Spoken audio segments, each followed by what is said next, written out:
Hey everybody, welcome to the video. It's going to my core plays for the now 2-game Thanksgiving Day slate over on Draftkings. And if you find this video helpful in any way possible, please leave a like. And if you're new to the channel, hit that subscribe button. It really helps me out and I really do appreciate it. And while you're at it, you might as well hit that notification bell as well so you don't miss out whenever I post new content.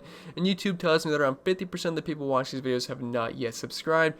So if you always come back and watch the videos, or if you're new and you like what you see, consider hitting that subscribe button because it really helps the channel grow, and it's obviously going to help me out as well, and it's free to do so, and you might like the content that I produce. So without further ado, let's dive right into this week's core plays video. Alright, leading us off with core play number 1, it's no other than DeShaun Watson at $7,400. Now I don't typically like to put quarterbacks in my core play section, but given the slate and circumstances we have, especially with Lamar Jackson and Ben Roethlisberger off this slate now, he is by far the best at his position because besides him, we are dealing with guys like Matthew Stafford, Andy Dalton, and Alex Smith. So, in my opinion, and I think everyone else's opinion, DeShaun Watson almost feels like a must-play here, and it's a great matchup versus Detroit. We have a 51-point over-under in this game. They're 23rd DVA versus the pass. They're allowing close to 300 passing yards per game. They're kind of mid-pack when it comes to points given up per game to quarterbacks. But given the slate we have here, DeShaun Watson should be by far the best quarterback play on this slate. He's been on fire for about a month or so now. If you exclude that Cleveland game where he's playing in poor weather conditions, he's got easy options to stack with, and Will Fuller, Brandin Cooks, who are quite affordable on this slate. And you could throw in Jordan Akins in there as well. And both these defenses are pretty bad, so I would not be surprised if we have a shootout here. And the Texans are a team that likes to throw the football. They don't really run much, and they don't really have the option to run much because their starting running back now is Duke Johnson, and he's not really built to run between the tackles 20 plus times a game. So DeShaun Watson, he should throw the ball a ton here. He's been going down the field all season long, averaging close to 300 passing yards per game this season. So I'm kind of all in here. I can't really make a case for playing another quarterback here unless you want to take a shot on Matthew Stafford because he's cheap. But even then, I don't really think you have to go cheap at quarterback this week or in the slate, because we have some soft pricing and there's some other value plays that you can go with to make fitting in DeShaun Watson pretty easy. So for me, he's one of my top plays on the entire slate. Now, getting into our second core play, it's one that we actually have to keep our eyes and ears open for some news to drop because he's not officially in yet. He's still dealing with the concussion, but he did return to practice this week, so it sounds like he should be good to go. The hope is that he's going to play, and my lean right now is that he is going to play, and if he does, he's one of my favorite plays on this slate. He draws a fantastic matchup versus Houston. They are dead last, 32nd DVA versus the run. They're allowing the third most points per game to the running back position, and they're allowing nearly 150 rushing yards per game with over a rushing touchdown per game as well. So this sets up perfect for DeAndre Swift. Now, last time he was active and played in the game, he played on a season-high 75% of the snaps after being named the starting running back, and the guy looked pretty good. He ran very well versus a tough Washington front, and now he faces a really soft Houston defense that's been getting shredded on the ground this season. So DeAndre Swift, if he's good to go, I think he absolutely eats up the Texans defense, and he's also going to be involved in the passing game as well. So at $6,500, he'd be a really tough fade for me, and he'd be my RB1 on this slate. Alright, moving on to our third core play of the slate, it's Brandin Cooks at $5,300. I just simply think he's underpriced here. I feel like he should be at least somewhat of a similar price to Will Fuller, but he's about $1,000 cheaper, actually a little bit more at $1,100. And he has a higher target share in the season at 22% compared to Will Fuller's 20%. Now, I'm not putting down Will Fuller here. I think he's one of the best plays on the slate, and there's a good chance you might see him later on in this video.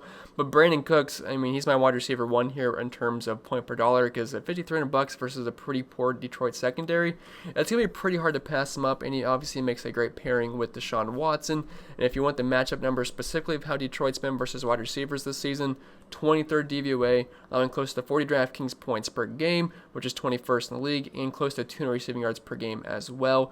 And another good thing for both Will Fuller and Brandin Cooks is that Kenny Stills and Randall Cobb are going to be out for this game, which I know they aren't like huge threats in the receiving game for this team, but it's still just going to funnel more targets their way. So at only $5,300, Brandin Cooks, he's been seeing close to double-digit targets per game for about a month now. I know he only had 5 targets last week, but we'll give him a pass there because before that, I should say, he had 9, like 10, 12 targets. And if he sees something similar to that in this game, at only $5,300, he'll have a hard time not paying off his price tag. So, all right, now getting into our fourth core play, it was a bit of a toss-up here between Zeke Elliott or Terry McLaurin. I originally had McLaurin here, but I decided to go with Zeke just because the running back position is a little bit more scarce, especially with James Conner and Gus Edwards being off the slate now, because we have an abundance of good wide receiver options that are fine in the mid-range and the cheap range.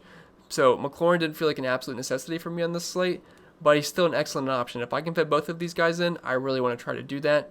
But as of right now, I will take Zeke over McLaurin just because I feel like he's a very safe play here. I know he's got an awful matchup versus Washington. They're allowing the 5th fewest points per game to running backs, less than 100 rushing yards per game, and they're 14th EVA versus the run. But I think he's fine from a volume standpoint. They're also 3-point favorites at home, which always sets up well for that running back, which is going to be Zeke. The volume's going to be there. He's a talented running back. He's going to be involved in the passing game a little bit as well.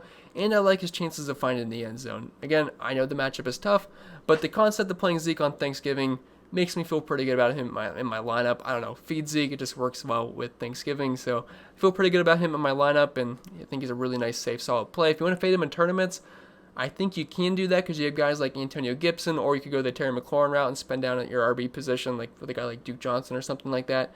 But if you're building cash game lineups, I feel like Zeke Elliott is a very safe, solid staple of your lineup there. All right, and getting into our 5th core point, it's actually the second Texans wide receiver we're going to talk about, but it's a small slate, so I really want to try to correlate my lineups as much as possible. So I want to use all of Deshaun Watson's pass catching options. So Will Fuller, his wide receiver 1, he obviously makes a fine option here. I know he's a lot more expensive than Brandin Cooks, but you can easily play both on this slate. And I kind of already mentioned everything I like about the Texans wide receivers going up against Detroit. But again, they're 23rd DVA versus the pass, allowing close to 200 receiving yards per game. Fuller's got a slightly less target share than Brandin Cooks this season, but he's certainly getting the ball down the field, and he's got big game upside, and we're playing inside a dome, so we don't have to worry about any weather conditions. He's got a really big wide receiver versus cornerback advantage matchup this week, according to PFF. So I definitely like his chances of having a pretty solid game here. His ADOT's at 12.2 compared to Brandin Cooks' 9.8, so I definitely think we have a little bit more big play upside here with Will Fuller, about a 30% market share of the team's air yards this season.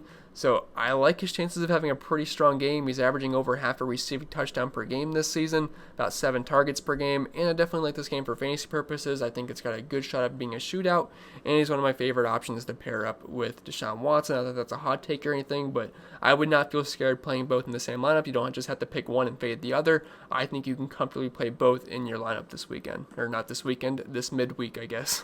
Alright, our 6th and final core play, it's a value one just because we've been talking about some halfway expensive guys, so we're definitely going to need some value on this slate.